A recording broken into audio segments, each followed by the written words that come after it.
Hello बच्चों, कैसे हो आप सब। मैं साकिब स्वागत करता हूं आपका आपके YouTube channel maths love point पर, जहां हम पढ़ रहे हैं क्लास 10th के लिए मैथ। इससे पहले हमने एक्सरसाइज 1.4 के क्वेश्चन नंबर फर्स्ट करा था, जिसके 10 पार्ट थे। हमने 10 के 10 कर लिए थे। आज हम एक्सरसाइज 1.4 का क्वेश्चन नंबर सेकंड करते हैं। देखो, कल मैंने आपको बताया था शांत और अशांत। शांत और अशांत क्या बताए थे?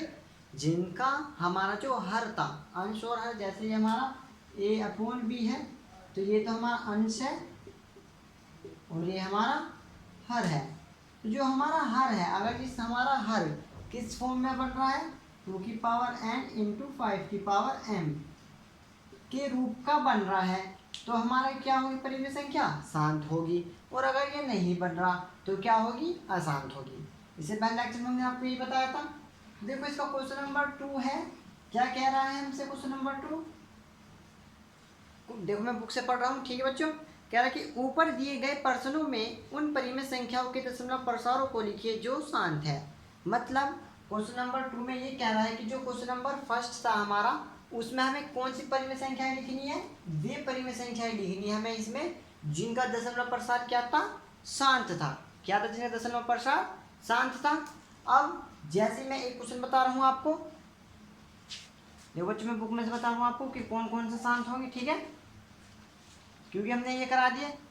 जैसे हमारा पहले क्वेश्चन था, क्या था? 13/31/25 पहला क्वेश्चन था। इससे पहले लेक्चर में देखना मैंने इसका क्या बताया था। इसका हमारे क्या आए थे? इसे हम ऐसे लिख सकते हैं। देखो, 2 की पावर 0 मैंने बताया था इससे पहले लेक्चर में। मैंने आपको बता दी थी कि क्या a की पावर 0 बराबर 1, यानी कि जिसकी भी पावर 0 है उसका मान क्या है? 1 है। तो इसीलिए 2 की पावर 0 यानी कि क्या आएगा? 1। तो हम इस पर 1 लिखेंगे। देखो, 1 की किसी में भी मल्टीप्लाई करो, क्या आएगा? वही संख्या आएगी। तो इसलिए हम 1 की जगह पर क्या लिख सकते हैं? 2 की पावर 0। क्या लिख सकते हैं बच्चों? 2 की पावर 0 लिख सकते हैं ना। तो देखो, ये क्या है? हमारा शांत है। यही हमें किस में लिखना है? क्वेश्चन नंबर 2 में लिखना है। कौन कौन सी संख्या है जो हमारी शांत है? शांत वाली किस में लिखना है? क्वेश्चन नंबर 2 में। ठीक है बच्चों, समझ में आ गया ना। हमें इसमें सिर्फ शांत वाली लिखनी है। कौन सी लिखनी है? शांत वाली, ठीक है। देखो, फिर इससे क्वेश्चन नंबर 3 पर चलते हैं। क्या है क्वेश्चन नंबर 3 हमारा? देखो बच्चों, बुक में से पढ़ रहा हूँ। क्वेश्चन नंबर 3 क्या कह रहा है? कुछ वास्तविक संख्याओं के दशमलव प्रसार नीचे दिए गए हैं। प्रत्येक स्थिति के लिए निर्धारित कीजिए कि यह परिमेय संख्याएं हैं या नहीं, ठीक है। और यदि यह परिमेय संख्या है और P/Q के रूप की है, तो Q के अभाज्य गुणनखंड के बारे में आप क्या कह सकते हैं? देखो, जो हमारा पहला क्वेश्चन नंबर 3 का फर्स्ट पार्ट है, क्या है? 4 3.43 4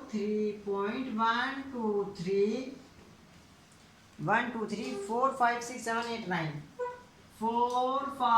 6 7 8 और 9। तो बच्चों, हमें क्वेश्चन नंबर 3 के कुछ क्वेश्चन दे रखे हैं, जिसमें फर्स्ट पार्ट ये है।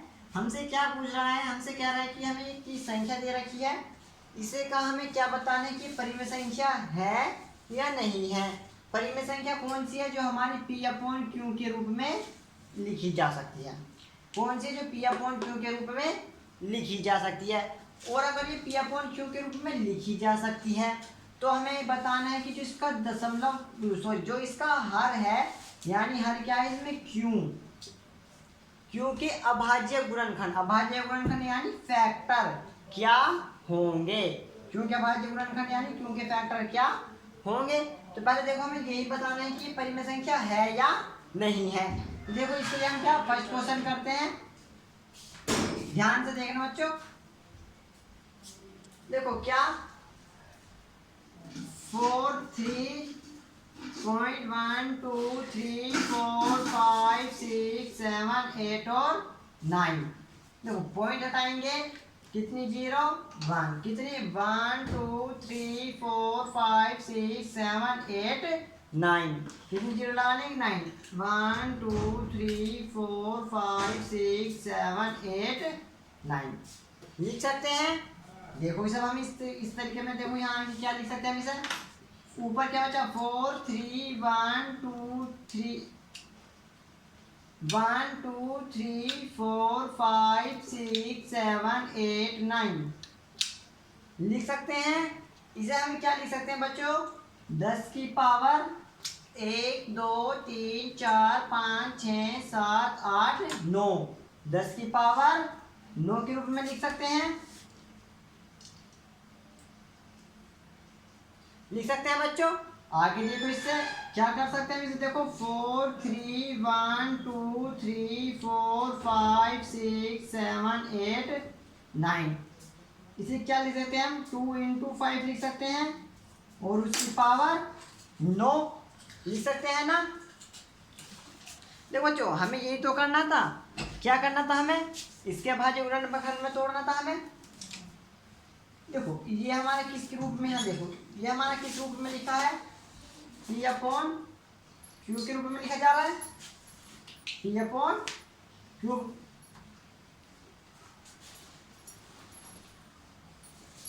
P अपॉन Q के रूप में लिखा जा रहा है। अब यही कहता है कि ये परिमेय संख्या है, P अपॉन Q में लिखी जा रही है, तो हमें Q के क्या बताने हैं, अभाज्य गुणनखंड, यानी क्या बताने हैं, हमें फैक्टर बताने हैं।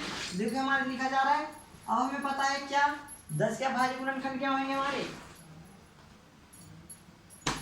2 गुणा 5 और उसकी पावर 9।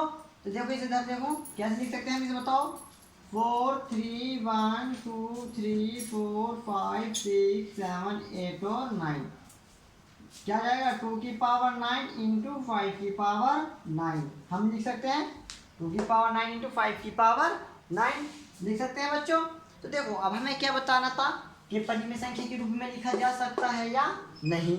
लिखा जा सकता है तो जो हर है उसके अभाज्य गुणनखंड क्या होंगे, तो ये होंगे। तो देखो ये नोट करो, फिर थोड़ी लैंग्वेज लिखनी है, मैं रफ कर रहा हूँ, स्क्रीनशॉट लो, ठीक है। देखो अब हमें क्या लिखनी है, हमें थोड़ी सी लैंग्वेज लिखनी है। लैंग्वेज क्या लिखनी है,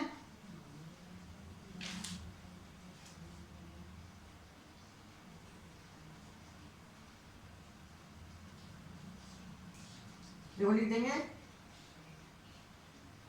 क्योंकि संख्या को एक परिमेय संख्या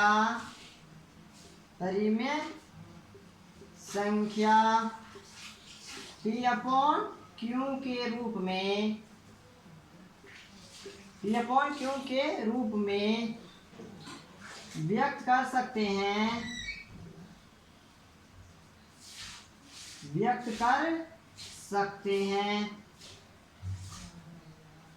जहां Q के अभाज्य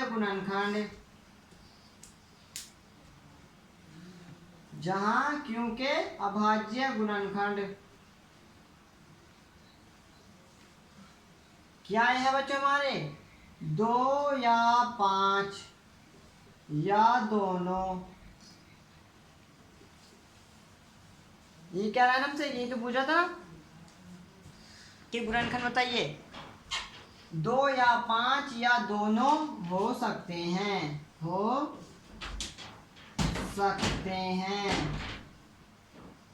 ठीक है बच्चों। एक दफे से नोट करो, फिर से आगे नेक्स्ट क्वेश्चन पे चलेंगे।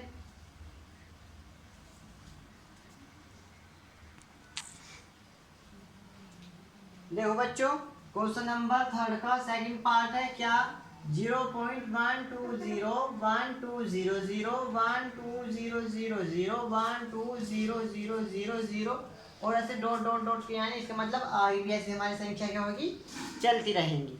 देखो बच्चों, मैंने आपको बताया था क्या, हमारी परिमेय संख्या क्या होती है, जो हमारी P अपॉन Q के रूप में लिखी जा सकती है। बताया था मैंने आपको, जो हमारी P अपॉन Q के रूप में लिखी जा सकती है वो क्या हो सकती है, हमारी परिमेय संख्या है, जहाँ Q बराबर नहीं होना चाहिए किसके, 0 के, ठीक है ना। Q बराबर क्या नहीं होना चाहिए, 0 नहीं होना चाहिए, तो क्या होगी हमारी परिमेय संख्या होगी, नहीं तो क्या है वो हमारी अपरिमेय संख्या है। बताइए जैसे मैंने, नहीं तो कौन सा क्या है हमारी अपरिमेय संख्या है।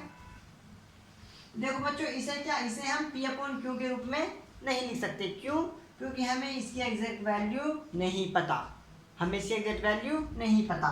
जैसे हमारा √2 है, ठीक है, √2 की हमें एग्जैक्ट वैल्यू नहीं पता। कैसे, देखो 2 हम रूट में से कैसे बाहर निकालते हैं, आपको पता होगा। 1 1 जा 1, कितना बचा 1, ये 1 का हो जाएगा, ऐड हो जाएगा, एक में एक जोड़ेंगे तो 2, पॉइंट लगाएंगे कितनी 0 2 0। रूट से निकालना आए होंगे आपको, 8 क्लास में है आपने पढ़ा होगा। अब क्या करेंगे हम बच्चों, 4 4 जो हम यहाँ लेंगे उसी से हमें किस में करनी पड़ेगी, इसकी गुणा करनी पड़ेगी। 24 की 4 में गुणा करेंगे तो कितना जाएगा 96, यानी 96 आ जाएगा। माइनस करेंगे तो 4 बचा, ये 4 क्या हो जाएगा इसमें ऐड हो जाएगा, तो कितना हो जाएगा 28। पॉइंट लगी रही 2 0 और ले लेंगे, कितनी बार में जाएगा 1 बारी में, क्योंकि 1 की 1 में गुणा करेंगे तो कितना जाएगा 281 आ जाएगा ना।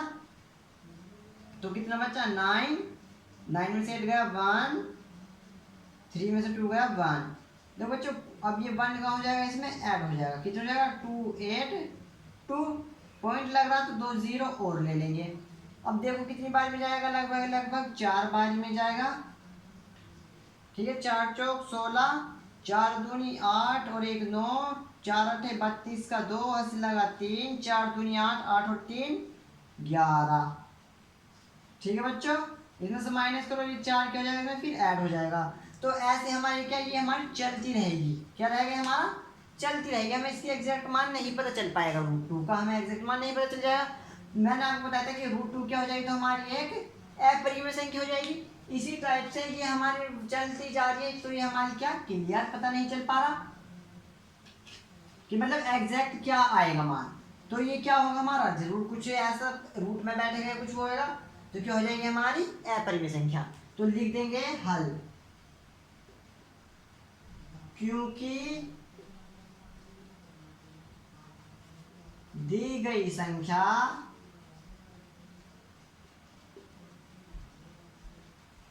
क्या है बच्चों, दी गई संख्या क्या है, एक अपरिमेय संख्या है। क्या संख्या है, अपरिमेय संख्या है, ठीक है बच्चों।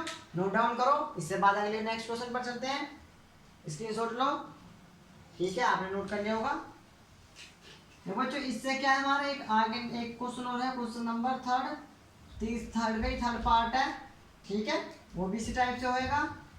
देखो क्या दे रखा है क्वेश्चन नंबर 4 3.123 4 5 6 7 8 9 और इन सब का क्या है बार, इन सब का क्या है बार, हाँ यही है, ठीक है बच्चों। देखो अब इस बार का मतलब क्या है, इस बार का मतलब क्या है, जैसे कि 20 को हम किससे डिवाइड करें, 3 से डिवाइड करें, 3 6 18, कितना बचा 2, पॉइंट लेके क्या ले ली 0, 3 6 18, कितना बचा 2, पॉइंट लेके 0 ले ली, 3 6 18, कितना बचा 2, पॉइंट लेके 0 ले ली, 3 6 18। तो देखो ऐसे 2 2 बार सजाएगा और हमारा 6 6 चलता रहेगा।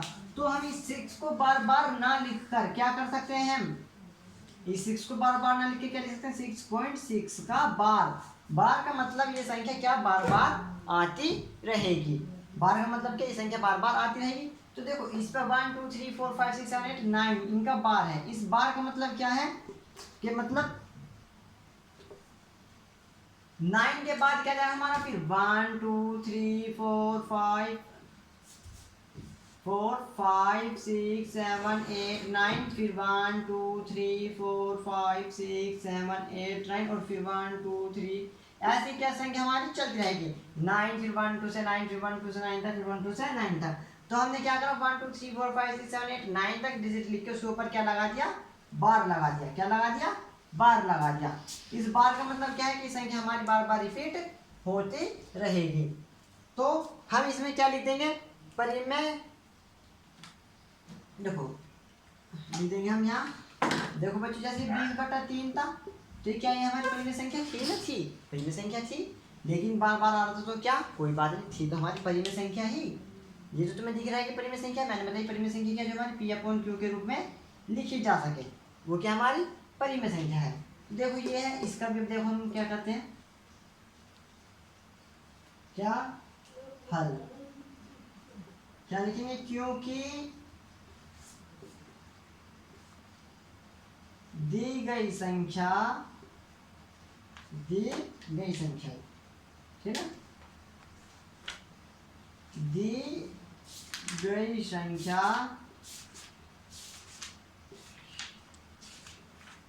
एक परिमेय संख्या है, एक परिमेय संख्या है जहां Q के अभाज्य गुणनखंड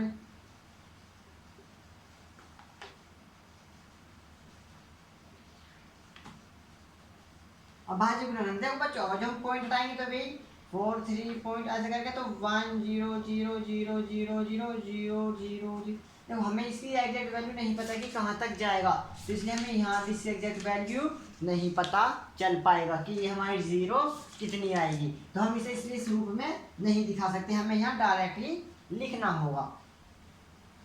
तो हम डायरेक्ट लिख देंगे, क्योंकि दी गई संख्या एक परिमेय संख्या है जहाँ Q के अभाज्य गुणनखंड क्या होंगे, Q के अभाज्य गुणनखंड 2 या 5 या इनके अतिरिक्त होंगे।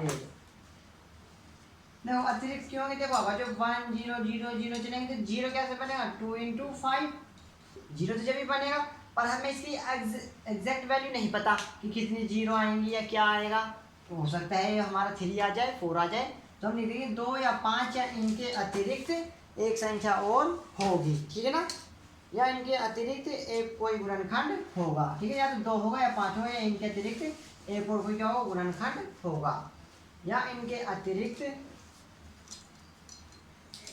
एक गुणनखंड होगा। मेरे बच्चों, या तो ये होगा 2 या 5, या इनके भी क्या होगा एक अतिरिक्त कोई गुणनखंड होगा। नोट डाउन करो, फिर चलते हैं आगे।